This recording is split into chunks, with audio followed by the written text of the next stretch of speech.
Hi, I'm Kate Krieger Watkins for Mason County Press, and I'm here with John Bailey. I think Hi. a lot of people know you. Do they? I don't know, do they?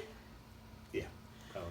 A lot of people know you as Lou Thunder, but you're That's actually, true. but you don't really. I think that's a persona that most people think that you are, but you're actually John Bailey, and we're here to talk about some health issues you've been going through and a big fundraiser that the local musical community is kind of going to be putting on for you. So if you want to talk to me a little bit about all these health issues that you've been having as a hairdresser, they're not fun to have. No, they're not. They're not fun to have in general. Yes. So in August, I started to have some problems with my leg, and I was having some pain. And then in September, it got increasingly worse. Okay. To the point where my right leg would turn, below the knee would turn colors immediately. So we thought we were having a clot. We rushed to the hospital a number of times. My wife rushed me to the hospital. And we couldn't figure out what it was. So there was a bunch of blood work that was done, and x-rays and ultrasounds and you name it, MRIs. And it was decided that we should go to some specialists. Okay. So my primary physician sent me to a orthopedic specialist, and they couldn't figure out what it was. I then went to a vascular specialist. The vascular specialist said he knew what it was right away, and then did the special ultrasound and came back and was shaking his head, said that's not what it is. So then we proceeded to go from there, and I went to a neurologist and had an EMG done. Oh, those And are so terrible. They are terrible. Yes, they are. Had that done, so it wasn't neurological. So, so we went orthopedic, vascular, neurological, and rheumatoid. All my stuff went down to the University of Michigan, and it came back as negative, not rheumatoid. So we tried a number of pain things to take away the pain. We tried all the normal, Norco and Percocet and morphine, and none of that worked. We tried some of the natural remedies that didn't work. We actually went and I had a ketamine infusion done. What is that? That's basically a horse tranquilizer, and it's supposed to help with the pain. Okay.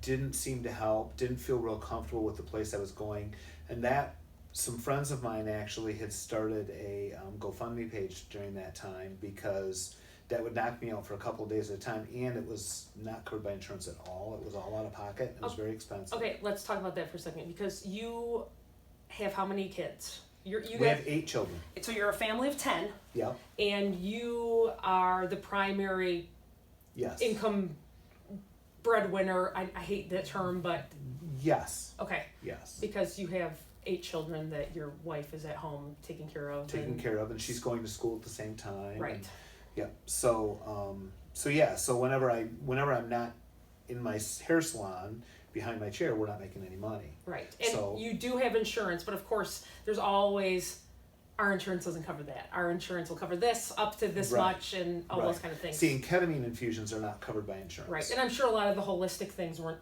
covered as well. Right. That's correct. And travel's not covered. And travel's not covered. And every time day I'm being at home. Right, and every day you're not in front of your chair. So so I have a cousin that was a cardiologist at one time at Cleveland Clinic. Okay. And I contacted him, and we made the decision with our primary that I should go there. So they got me into Cleveland Clinic. Went down there for 3.5 days, had a bunch of ultrasounds and stuff done, met with the head of the Department of Vascular Medicine, confirmed that it's absolutely not vascular. Decided that I should go to some other departments within Cleveland Clinic, which would mean more traveling back and forth, but if you can get the best care, then that's what you do. Absolutely. But then it was set aside because the heads of those departments were afraid that some of the departments I was going to go to, those things could be done in Michigan, and that insurance wouldn't cover it because they get funny when you go over state lines. Okay. So then, you know, when we look back on our books, like in March, I worked less than half the time that I normally work because I was out for 7 or 8 working days in a row where I was so sick and so sore I couldn't move. You know, and the leg thing, it doesn't matter if I'm moving or not moving, it hurts. Okay. I can be laying flat in bed and all of a sudden the pain is like you hit me with a hammer. Now it has actually moved to my left hand. I was cutting hair one day and I dropped my comb and I went to pick it up and I couldn't pick it up, and I looked at my hand and you couldn't see my knuckles. It swelled up that quick. So I went right to urgent care right away, and they said they had no clue. It has to be related. And now I have a spot right in here that's doing the same thing. And then recently, I've been having pains up in here, and I've had a disease when I was 18 called atypical non-tubular tuberculosis, and we're wondering if maybe that's playing into this now. But today's the 33rd straight day with a headache, and it's like a migraine. Like it just kills me. And so it's been decided again by my primary physician that we're going to go to a bunch of other specialists here in Michigan. You know, if they don't find anything, then we're going to have to take the step to try to go out of state to a major facility. You know, whether it be a Mayo Clinic, Cleveland, John Hopkins, somewhere. Okay. But we're not getting any answers. And my wife calls me a unicorn, she says, because it's You're just... a medical marvel. A medical but a unicorn. bad one. Yes. And so, you know, and I've been fighting this for a while. I gained weight from the opiates. Now I've lost the weight, and I've lost even more. You know, trying to get myself healthy, but I can't exercise. I can't perform. Last time I performed was Night of Fright at LACA. Right. I didn't want to do that. This fundraiser was the idea of my bass player, Dave Alves, and he talked to Gerald. Right. And they decided to do this. Let's talk about that for a second. Okay. I reached out to, and of course they're on my phone. Awesome. I reached out to a bunch of the area musicians, Midwest, and got nothing but amazing love back to you. And in the article, I was going to read those quotes to you, but me being able to film on my phone, that's not going to work. So I will put them in the actual written part of the article. But I reached out to Gerald and Dawn Britton, who are owners of the Sandbar in Langton, for people that we have in common, but a lot of viewers and readers might not know. Gerald is an amazing drummer, and they have an amazing facility down there that they bring in very well-known musical groups and support local music. Dawn and Gerald have nothing but mad love for you. I reached out to a mutual friend of ours, Mike Boxer, who also said that, you know, some of his best musical times were with you when you guys were playing in Lou Thunder years and years ago, when Mike looked like he was 12, but he still looks like he's 12. I know, he's the same age as me, but yeah. And John Merchant, who also said, you know, that not only musically you've had amazing times together, but personally as a human being, he doesn't know somebody who gives back as much as you do and never asks for anything in return, which is one of the big reasons I wanted to do this on film instead of just writing. I wanted to talk to you as John Bailey, not as Lou Thunder, as so many people think, oh, he's this extravagant, you know, persona on stage, but I think a lot of people don't really realize how humble and kind and introverted really you are as a person. And come here, do your work, go home to these amazing kids, your wife Rebecca, who I've known my whole life, you know, support these 9 other human beings and do an awesome job about it. But then this has come into play and has really caused a lot of struggle for you guys. And the musical community, your bass player and Gerald, have come together and decided, you know what, we're going to do this fundraiser for you, which will be next Sunday, so May 5th. May 5th. From 3 to 7 p.m. Correct. At the Ludington Arts Center, which is located at 107 South Harrison Street. And can you tell me a little bit about who's going to be playing, what's going to be happening there? So my bass player, Dave House, is going to, he's assembled most of my guys that were the Lou Thunder band at the end of playing. I think they're all going to be there. There was one guy that wasn't sure scheduling wise. They're going to be there, and they're going to play, and then they're going to be the backup band for a few of the artists that are coming from out of town. One of those is Brian Fisher. From Mojo. Mojo and the Boogeymen. If you haven't seen him in a while, you're not going to recognize him because he's a thin dude now. And he has a band called DC-90. Okay. And they're out of Kalamazoo. So he's driving up from Cool. Kalamazoo. Mike Boxer and I and Harvey and Jason Hargraves and Randy. And John it was John Merchant, Okay. Mike Boxer, Harvey and I, and Aaron Robinson played drums. And we had a thing called the Groove Conspiracy. Oh, I remember that, yes. Yeah. And that was a lot of fun. But Mike is coming up with his wife Laura, playing Jane Glory. And John Merchant will be there performing. Tyler Reed Okay. is going to perform. Of the Whiskey Rebels. Of the Whiskey Rebels. Boy, oh boy, oh boy. Bog Wizard, they're a metal band. Harlan Lake has a band. They're going to do 3 or 4 songs. He comes in all the time. They've been very supportive. Uprising Oh, okay. will be there. Uprising is Zeke and Wally, and then Loney and all those guys that are playing now together. And then tell me a little bit about Something Stinky. Oh, the Stinks are going to be playing. Yeah, Ed Santronelli and Jesse and those guys, the punk band.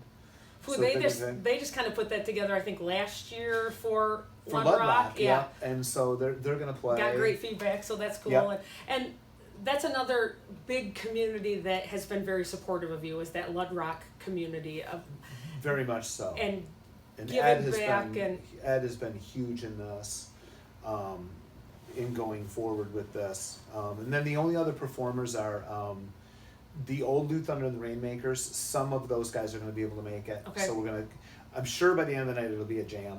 Because, one of the reasons we wanted to do it on a Sunday was because a lot of these entertainers play on Fridays and Saturdays. Exactly. It's so hard to come.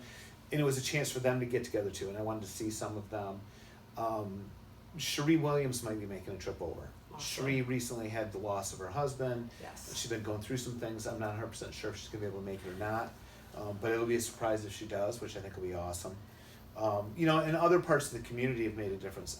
iOS Entertainment, Jeff and Jeremy, they're doing sound. Gerald's going to help with that. Okay. And you're doing a silent auction too, which it looks like tons of local businesses have given, like a crossbow from Captain Chuck's, and Chuckwagon I know has done stuff, Gordy's done stuff, a bunch of the different restaurants in town and different other businesses have really just donated to the cause, which I think in return really shows kickback of love to you, because if you've given so much to the community, and not necessarily stuff that people know, but also just your gift of music and your gift of entertainment for so long. I mean, another one that gave me an amazing quote and then spoiled the quote, thanks Joe McAdam from Michaels on Facebook, but Joe and Sue and Mike and Ron, I mean, that was like your home base. Michael's Bar and Grill was For a while. and that's how I kind of got to know you. And when Sue got sick, you went and would cut her hair and stuff like that. And Joe just talked so highly of how much you mean to their family and how much you meant to Sue. And she recently had passed away. Yeah. And I know that that establishment really was home for a lot of musicians and a lot of people, Well, a lot of the musicians that are coming to played there because I did the booking there for a long time too. So I brought a lot of those musicians in. Right. So brought them to Ludington. it's going to be kind of a cool homecoming for all of you. It will be. And it's cool because me growing up in my early 20s, Michael's was really the place to go to see you guys play, and Merchant and all those guys when they would come up from Muskegon, Kalamazoo, come over from different parts of the state. So it is really, I think, an awesome thing that so many of these people are coming from out of town coming back, not only because they're like, oh, that's one of our home bases, but because you're kind of the common denominator. And Kind of. come on, that's your good leg, right? Okay, Yeah. sorry. But no, I think it is a true outpour. This is going to be a really true outpouring of love, and not a typical fundraiser benefit kind of thing, more of just like a sharing of commonalities and love of music and all of that too. Brian Fisher said to me he was wondering if Cherie was going to be here, because he said, we really, as a musical community, You said you weren't going to cry. You can cry. No, Brian said that we need to love on Cherie, and that's how that community cares. Yeah, because they're going to come and love on you, and that's awesome. So I want people to realize that even though you don't have answers for the ailments that you're dealing with a lot. You're supporting a large family with a lot of really cute little kids. I love running into them. So come out to the fundraiser. It's this coming Sunday at LACA. Again, from 3 to 7, which I'm sure it will go past 7, because if all those musicians are there and start jamming, it will go past 7. So there will be silent auction, cash bar, food. We're not actually doing alcohol. Okay, no cash bar. No I cash lied. bar. You lied. Okay. So they're doing food, they're doing a silent auction, they're doing 50-50 raffles. Okay. They're doing baked good sale. Okay. Chris Bentz took over and said, we're going to do this. So Chris Bentz and Shelley Coffin and Julie Hanna and Susie Lang and Tara Hartley and my sister Deb Towns are putting this together. Okay. So every time you see something come up on that Facebook page for the benefit, and they talk about the items that are they're handling all of that. Well, that's awesome. And and that's been huge, and they're handling all the food and everything. So is there a cost to get in? There's no cost to get in. They're doing like a donation thing at the door. Okay. And then they're gonna have, like, say, the silent auction, the bake sale, and they're doing like walking tacos and sloppy joes and whatever they decide they're doing. So all of the proceeds though will go to you and your family to basically cover all these expenses that you're now accruing. Yes. As you're trying to figure out the answers. So yeah. All right. Well, awesome. Thank you. I will be there, and I hope everybody else decides to come. And even if you can't donate money, it's going to be an amazing event, and just come out and show love, because love can go so. It's another way of healing, and it will just show that it's another community supported event that so many of you could go to. And I appreciate you talking to me. And best of luck. I love you. Are we doing patty cakes now? Okay. Patty cake. Bakers, man. Bake me a cake as fast as you can. Mark it with a B and put it in the oven for Bailey and me. Best of luck to you. Thanks. I love you.